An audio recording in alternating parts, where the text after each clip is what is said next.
Hello, it is Nick.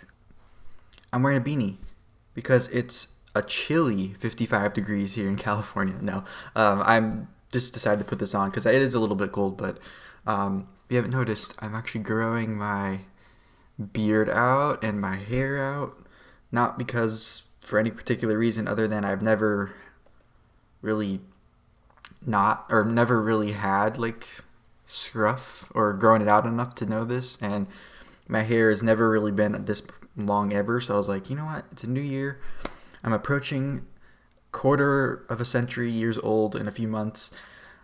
Why not? And I'm working from home now, so I'm not really going anywhere. I don't really have to be that presentable all the time, and it doesn't look that bad. So I'm like, I'm gonna keep going until I can't take it anymore, and we will see what happens. And I haven't taken a shower yet today, so my hair is like all crazy, and I haven't washed it in a few days. And that's my method I'm using is I'm washing it less, treating it more to help it grow, whatever it may be. So it was a little messy, so I thought, throw on a beanie, keep me warm, a little fun fodder, and I'll be able to explain to you those things that some people maybe don't even care about. But anyways, let's get into what I wanted to talk about today, which is some of the things that happened over this past week that are pretty crazy. Now, the main thing that happened, which was on Friday after I filmed my Friday video, which was about cultural appropriation with Hilaria Baldwin, or Hilaria, whatever her name is. And right after that, the censorship on social media reached an all-time high, and it's still going on right now, of President Trump, still our president. I know people want to believe that he's already out, but at least until January 20th at noon, he's our president in the United States. He was banned from Twitter and quickly got banned from Facebook and all the other places. Basically, he's banned everywhere. And a lot of it was as a result of the incidents, the violence, if you will, that happened at the state or the U.S. Capitol during the certification of the Electoral College votes for Joe Biden to be the next president of the United States. So it looks like, from what I've seen, my take on this is the incident that happened at the Capitol building was used as ammunition to accelerate what was already going to happen in the next 4 years, whatever maybe. And so that is kind of my take on it. I've seen a lot of media capitalize on this to call for some crazy stuff. I've seen some social media people calling for some crazy stuff and kind of parroting what the mainstream media is saying about this whole incident and the effects of it. So I wanted to come on here and kind of just share a few thoughts I've had about censorship in general. I don't know if this is going to be as in-depth of a conversation about censorship in general. I've been writing down a few general thoughts I've had about the whole topic in light of what happened on Friday, because I've seen a few social media figures take it a few different ways. Most of the ones I've been seeing, or that I've had a kind of rebuttal to, or an alternative opinion to, if you will, are ones that are more left, liberal, Democrat leaning. Some are still identify as that, and some have left being associated with that, but are still, in my opinion, reacting in a way that would be more reminiscent or more associated with that kind of group of people. So I have a few thoughts, and just before we get into all that, I just want to let you all know that, and I commented this to Julia in my last video, who left a really nice comment about just everything on this channel, and I appreciated that very much. But I made sure to let her know in the comments, and I want to let you know soon to know what's coming up, is I am building or looking at, whatever you want to call it, finding another way for us to stay connected outside of social media, meaning, and I'm thinking it most likely at this point be just an email list, and it's not gonna be like the traditional email list that you're like, damn it, I'm getting like 3 emails a day and it's all spammy, and nothing like that. It is basically just a way for me to have a way to communicate with you all in case, for whatever reason, something goes crazy and everything gets shut off, or I get banned from everywhere for whatever reason. And I've been thinking about doing this for a long time, like over a year or so. And I finally feel like it's at the point where I need to do it now just to have something. And so I'm working on that probably today, and I'll see how long it takes me, but it could be as soon as the next video could be announced, or I might leave something in the comment section of this if it happens after I post this, but before the next video. So just make sure if you're interested in staying in touch outside of the social media platforms that I'm on, that is coming your way. So just be aware when I'll announce it to you, and you can sign up with the email list. And most likely it'll just be an email notifying you of new videos until I feel like it needs to evolve into something else, or just of new whatever, or exclusive stuff. I don't know.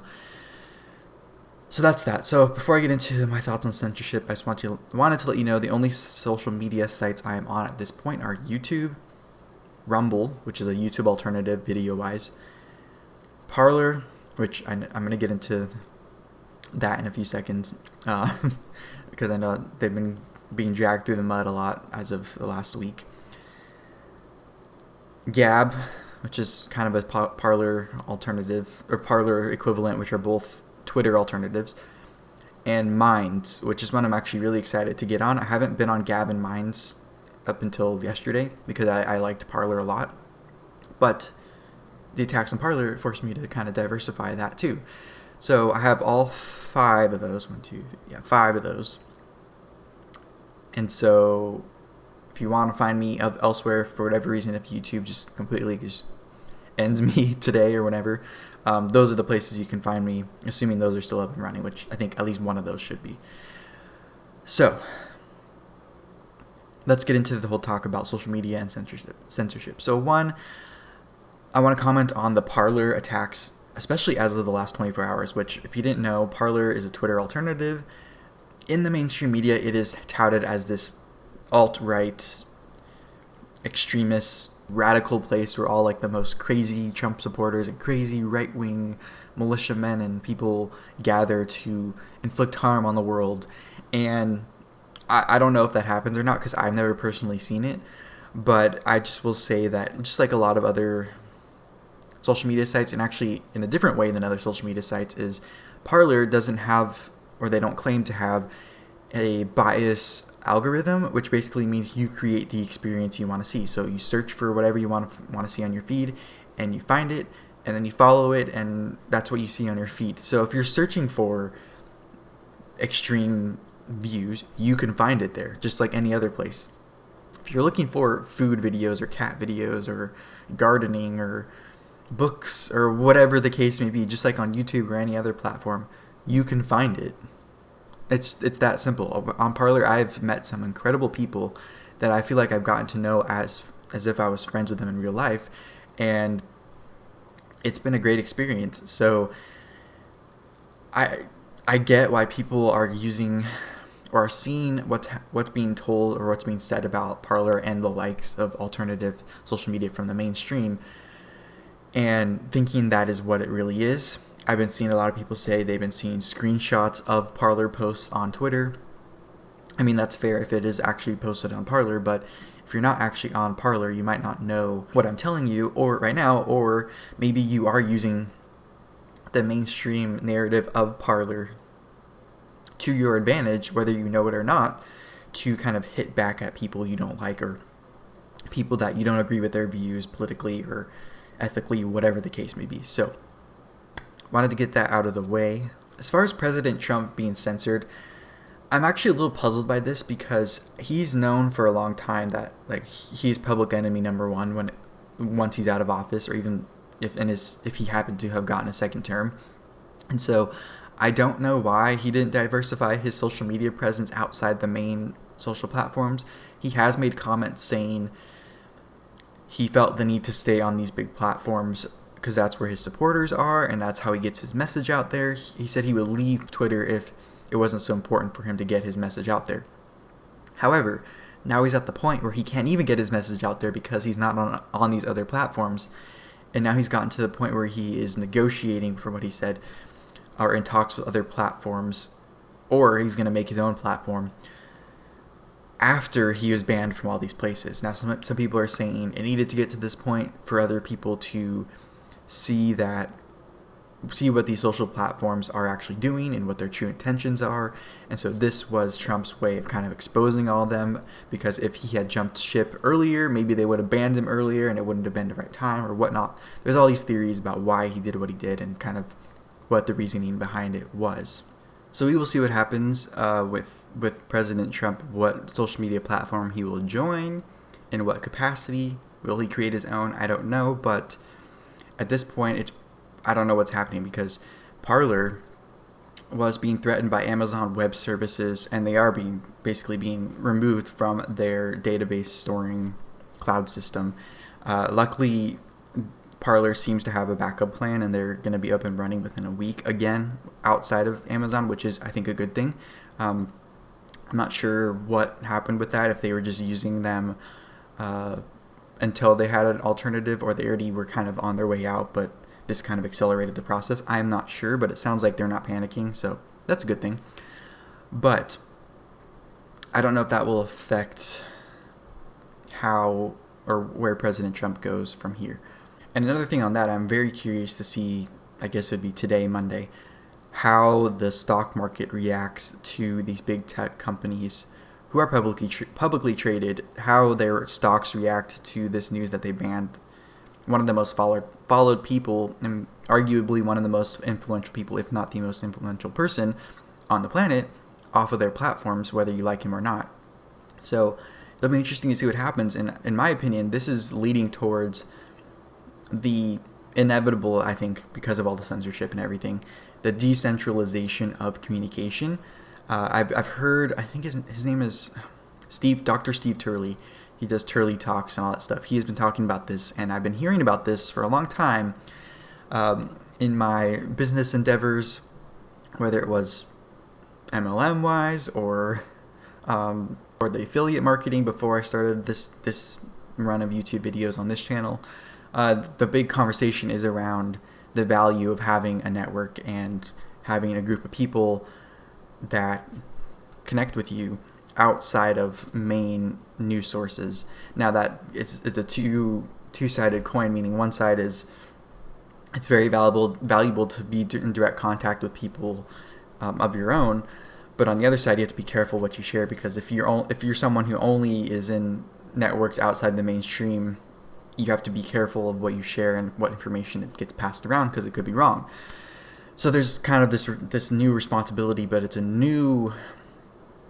new way forward, basically. So we're not, basically the explanation of this in a nutshell is, before we would all get our news source or information from a few main channels, meaning like, just for lack of a better explanation or better example, but like ABC, NBC, CBS, and Fox, like the main news sources or whatnot, and a few other ones, right? Or like the New York Times or the LA Times or whatever it is. But now it is, maybe those sources are breaking news or whatnot, and then everyone else is kind of adding on to it or looking into it themselves and sharing it with a friend instead, and then they're sharing it with a couple of friends. So that is kind of the way things are going. And this social media, big tech censorship, I think, is accelerating that move from everyone directly looking at these main sources, and instead are looking towards each other to aggregate that information and share it amongst each other. So I think that the social media platforms doing this is going to take eyeballs away and move people away from getting their news and information from, let's say, just Facebook, or from Instagram, or from YouTube, or from Twitter. And instead they're going to move to not only alternative platforms, but they're going to do what I'm doing basically, which is kind of trying to get away from even alternative platforms as my core group of people, core audience to rely on and to communicate with. That way, no matter what happens, I'm in control of that. And I want to move towards even more than just relying on email, big tech, mass email, whatever. Even I want to move towards creating my own thing that I own and that no one can take away from me. And I know it's not easy and it's not quick, but I value that freedom and that ownership.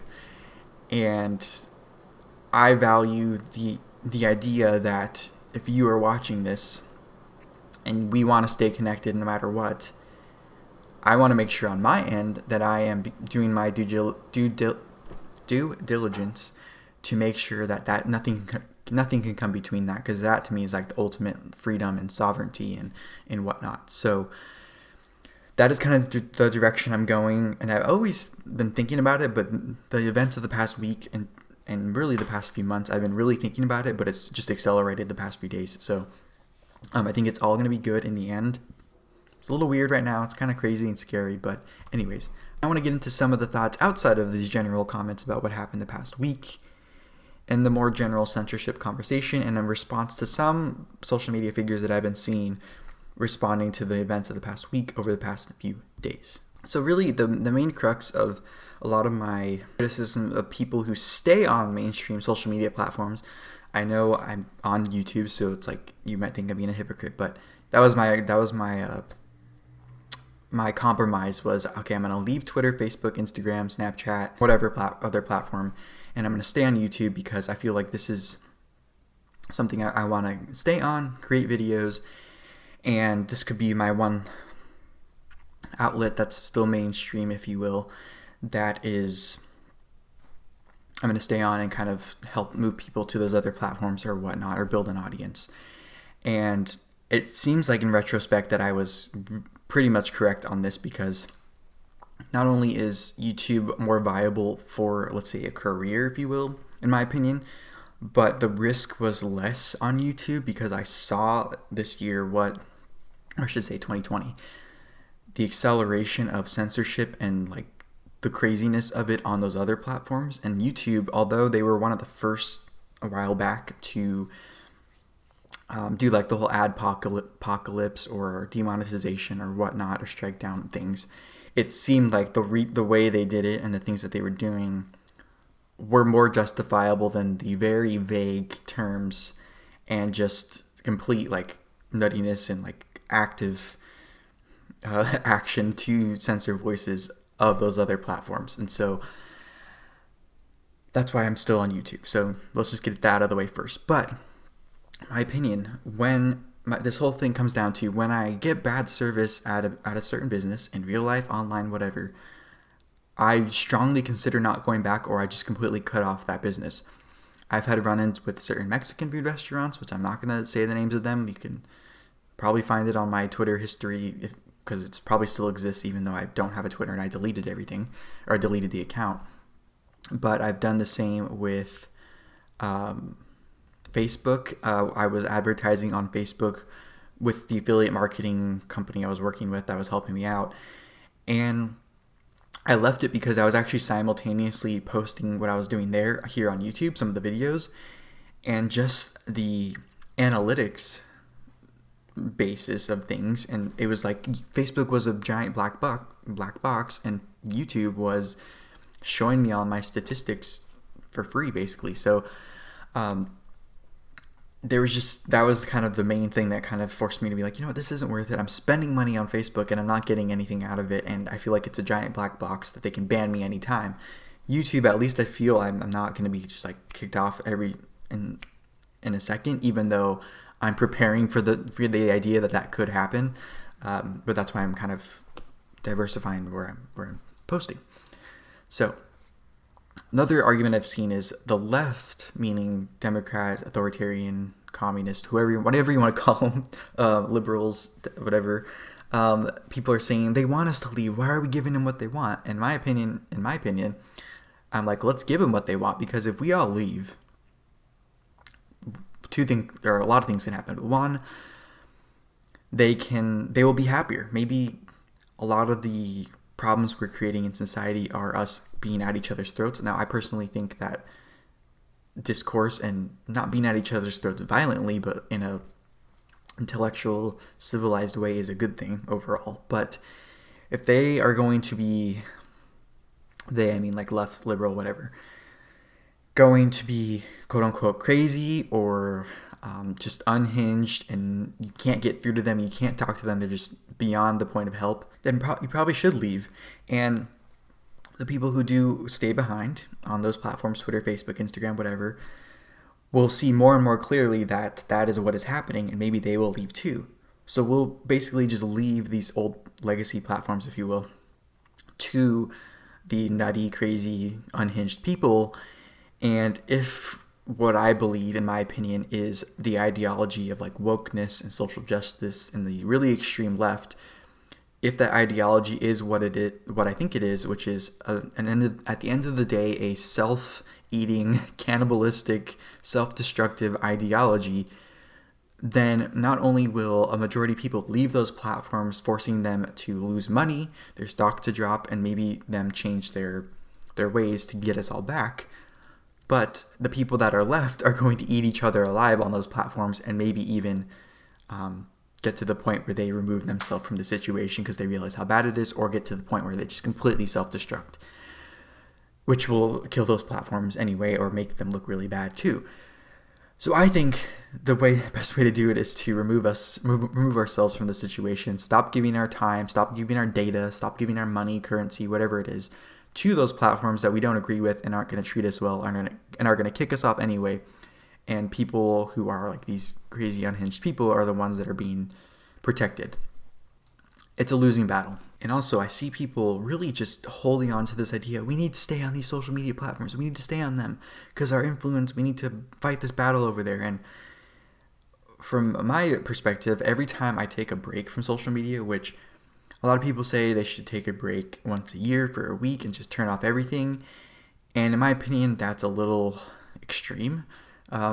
Every so often, I would say probably once a month, like a few days out of the month, I will put everything down and just chill and just kind of not be on social media and just kind of relax. And that to me is enough for me to kind of get back to reality. A couple times a year, main holidays, I go home and visit family. And usually when I'm visiting family, I am not on my phone in most cases. We kind of enjoy time together, play games, watch something together.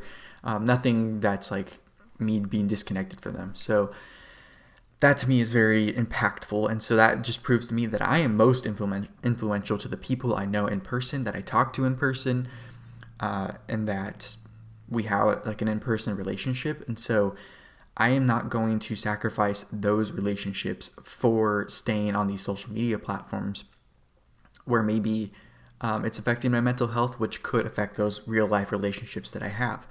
And so although I did kind of have to abandon and cut off those means of communication through those main social media platforms that I left, where I was friends with people or followed people, whatever the term is, that I knew in real life, I knew I had other ways to communicate with them, like via text message or phone call or whatever the case may be, that outside those social media platforms, if you will. And what's interesting is a lot of people, I didn't really even talk to them about this, but a lot of people I know in real life are kind of moving away from being on social media as much, and especially moving away from the more toxic, less secure, black hole, waste of times, bad for mental health social media platforms, because they just think it's not worth it. And when you step away from it for a day, you feel different, and you're aware that what you were feeling before. You feel like, oh my gosh, this has been like one of the most toxic things I've ever been in. And so you don't really want to go back as much. And when you log on, you just feel this sense of ick.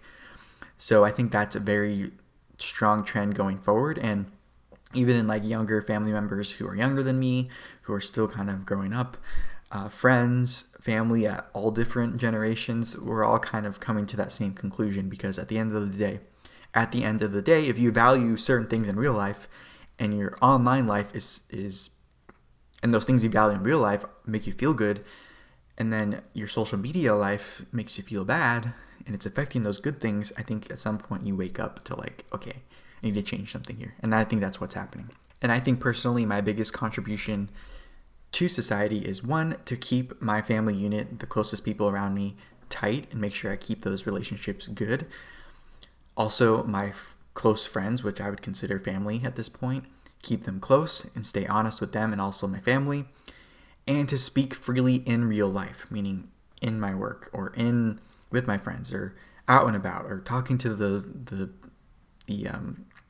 checker at the checkout line or whatever it may be, expressing myself in my clothing or wearing a mask that if when I have to wear one, or I feel I need to wear one, that says something on it. That way, if I personally don't believe that masks are working, at least I'm using it towards something that I think is actually good and something I believe in. So this is kind of the evolution of what I felt this past year for sure. Another argument I hear is that, and I kind of just touched on this a little bit, but is that people are staying on those other platforms not because they feel like they want to abide by the rules, and a lot of them are influencers who make a living off of social media influence, but they're saying that they want to stay at other platforms until they are held accountable, meaning the social media platforms are held accountable.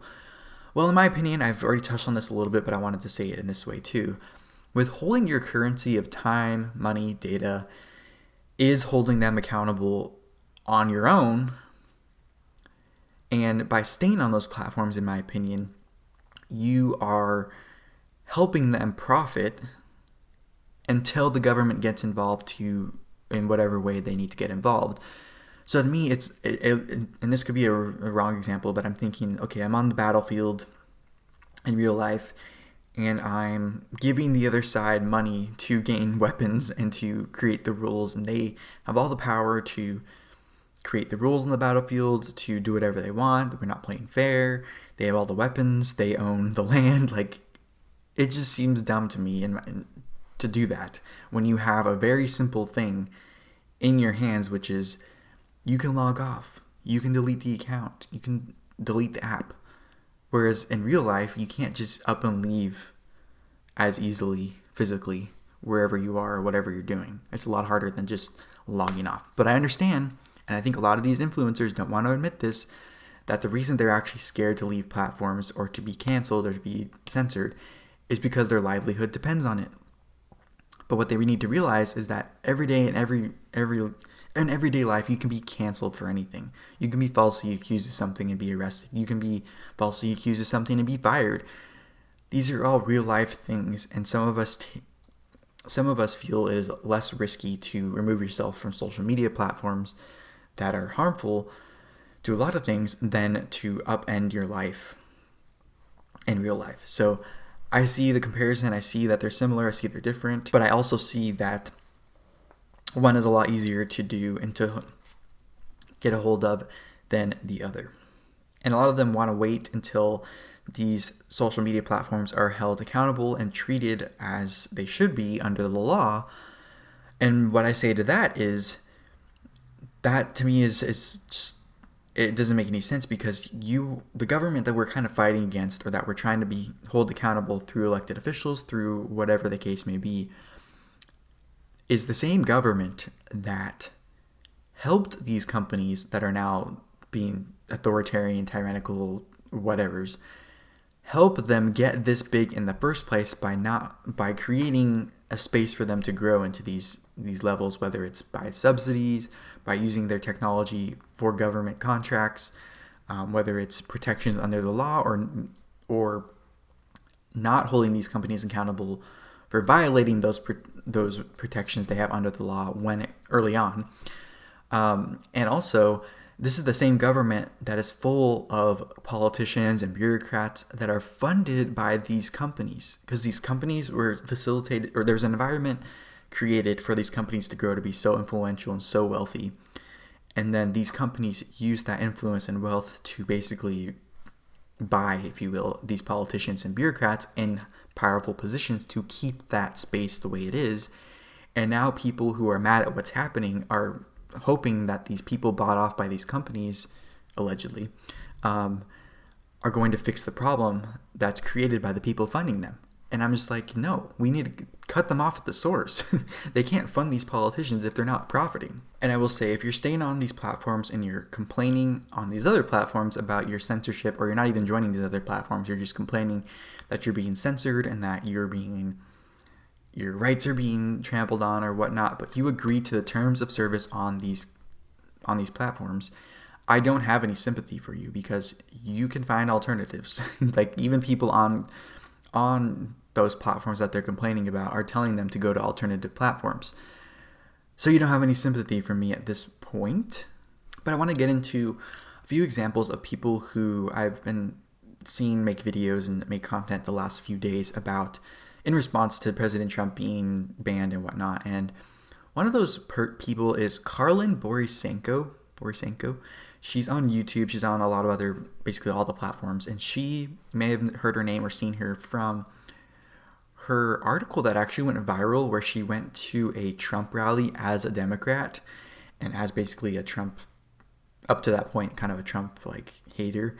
And she went to kind of see what it was like. And she wrote an article that was posted on Medium, from what I understand. It's still up, I believe. And it went completely viral because she basically, after that, she left the left, is what she called it. She's part of the walk away movement, which was just banned from Facebook. And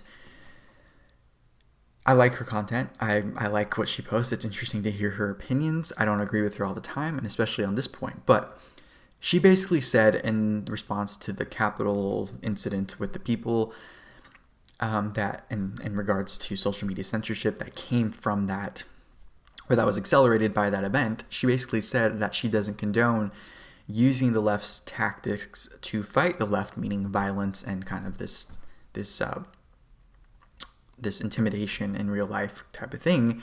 But she says she wants to still stay on those other platforms where the left is and where they're using those tactics in the name of going where the battle is, or staying where the battle is and staying in the fight. So in my opinion, if you are willing to engage on those platforms with a side that you aren't willing to go all out on in order to take out that leverage that they have against you, to me it sounds like an unwinnable fight. I already said an example of this, which is if you're funding the other side, if you're giving them all your data, you're telling them where you are, you're giving them all your tactics, and they own the battlefield, they own the means, they can create the rules, they can change the rules, or whatever it may be. I don't see how that's a winnable fight, and I already gave an example of why I think we should leave, but this to me kind of helped solidify my stance. She also said that, and she said it in a very emotional way, but she said, I can't fight for you if you act this way, meaning violence, using violence, storming the Capitol, whatever it was. But she is on the Twitter battlefield for us, but is willing to abandon us as soon as we do something she doesn't agree with. Now, I've never been in war. I'm not a veteran. But I think I understand this pretty well, that in order for you to be successful on the battlefield, you have to be a team, and you have to have a common goal and have like a plan and say, this is the enemy we're going after. We're all in this together. We're not going to stop until we win or whatever. So her mindset that I will only fight for you if you do this just shows me that she is not.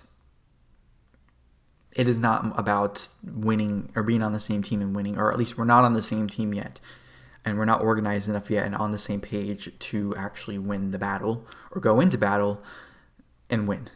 Because I have a feeling and I'm probably spot on about this, you have to be a good unit, a good team, have a common goal, be unified, be ready, have a plan before you even get to the battlefield, if that makes sense. And one more comment just about her in general, which, like I said, I like her content. I like hearing what she has to say. Don't agree with everything, but this past week it showed to me that she still has this mindset, and it's not anything I don't think she can control really, because maybe just how her brain works. Just like my brain works a little less emotionally than others, which is probably why I gravitated towards being more of a conservative Republican type right-leaning person. And there's research you can look up that your brain, the way it functions naturally, has a lot to do with your political involvement and your political leaning. But she still has that mindset of a stereotypical like liberal leftist Democrat leaning person, even though she doesn't associate with the Democratic Party anymore. And that is, to me, the biggest sign to me yet that supporting getting rid of political parties just in general, and this is getting more political now, is how I think we should continue going forward. And I don't remember who quoted this. I think it was George Washington who quoted basically saying, or who basically said that political parties in general are just a bad idea. And I think this is true, because you can be a quote unquote Democrat but have views that are considered like right-leaning conservative, or the other way around. Because personally, I'm fiscally conservative, but I'm socially liberal. So I believe in the government taking as little taxes out or no income tax, but I also think you should be able to love who you want. I don't care what you identify as. I think you should be able to do that too. So it's like I hold two views that are like on the political spectrum, in a simplistic political spectrum term, on two different sides of the spectrum. So I think getting rid of political parties might be the way forward. Don't know how quickly that will happen or when, but I think that's something we're all kind of learning now. Is it might be better to get towards that, and people leaving the right and leaving the left and leaving the Democratic Party, leaving the Republican Party, I think is the way forward at this point. So cut them off at the source, in conclusion, for collecting your data, your time, your currency, your money, whatever it is. And we'll go from there. We'll see what happens with everything. It's still kind of a fluid situation. Let me know what you think. This was a little bit of a longer video, I know, but I didn't have to tell you at the beginning because you guys are all adults and real people that can see the timestamp and know how long it is. So let me know what you think. If you watch this whole video and you're new here, or if you've watched one of my videos before and you haven't already, make sure to subscribe to this channel. Subscribe wherever you're watching, follow, whatever the thing is. And if you liked what you saw here, give this video a like, or the equivalent of a like, a thumbs up, whatever it is, a rumble, an upvote, whatever it is on whatever platform you're watching. And make sure to come back here every Monday and Friday at noon Pacific Standard Time for a new video, and be on the lookout for alternative ways for us to stay in communication. You will know when it happens, but it'll be as simple as putting an email in. That's it, just so we can have an alternative way to communicate should the censorship ramp up even higher, should things happen, get crazier than they are, which they probably are. So thank you so much for taking the time to listen. I hope you have a fantastic rest of your day and rest of your week, and I will see you all on Friday. Bye-bye.